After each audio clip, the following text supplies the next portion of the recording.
అధినాయకత్వం పొత్తులకు సంబంధించి ఏ నిర్ణయం చేసినా అది రాష్ట్ర హితాన్ని ఆకాంక్షించే అవుతుంది అని చెప్పి ముందు మీ ద్వారా ప్రజలందరికీ కూడా మేము తెలియజేసుకుంటున్నాము. ఇవాళ ఆంధ్ర రాష్ట్రం ఏ రకమైనటువంటి పరిస్థితులను ఎదుర్కొంటుందో ప్రతి ఒక్కరికి తెలుసు. అవినీతి పెరిగిపోయింది, ఎవరికి న్యాయం చేసేటువంటి పరిస్థితి రాష్ట్రం లేదు, మహిళలకి రక్షణ లేదు. ఇటువంటి పరిస్థితుల్లో మంచి మార్పు తీసుకుని వచ్చి అభివృద్ధి పదంలో ఆంధ్ర రాష్ట్రాన్ని ముందుకు తీసుకువెళ్ళాలి అనేటువంటి ఆలోచన, దానితోటే ఈ పొత్తుల మీద ఒక నిర్ణయానికి రావడం జరిగింది.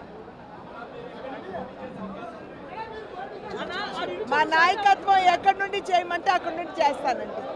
మా అధినాయకత్వం ఏ నిర్ణయం చేసినా కూడా పొత్తులకి సంబంధించి అది రాష్ట్రంలో ఉన్నటువంటి పరిస్థితిని దృష్టిలో పెట్టుకుని ఆంధ్ర రాష్ట్రాన్ని మెరుగైనటువంటి పాలన ఇవ్వాలి అనేటువంటి ఆలోచనతోటే నిర్ణయం చేస్తారు అని చెప్పి మీ ద్వారా మీ మాధ్యమంగా ప్రజలందరికీ కూడా తెలియజేసుకుంటున్నాం. రాష్ట్రంలో ఏ విధంగా అభివృద్ధి కుంటుపడిపోయిందో, ఏ విధంగా అవినీతి పేట్రేగిపోయిందో, ఏ విధంగా కక్ష సాధింపు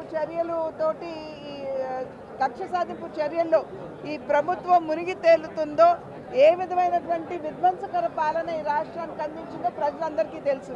ప్రజలు ఏ రకంగా మార్పు ఆకాంక్షిస్తున్నారో ఆ మేరకు మార్పు తీసుకురావాలి అనేటువంటి భావనతోటే మా నాయకత్వం, మా జాతీయ నాయకత్వం ఖచ్చితంగా వారి నిర్ణయం చేయడం జరుగుతుంది.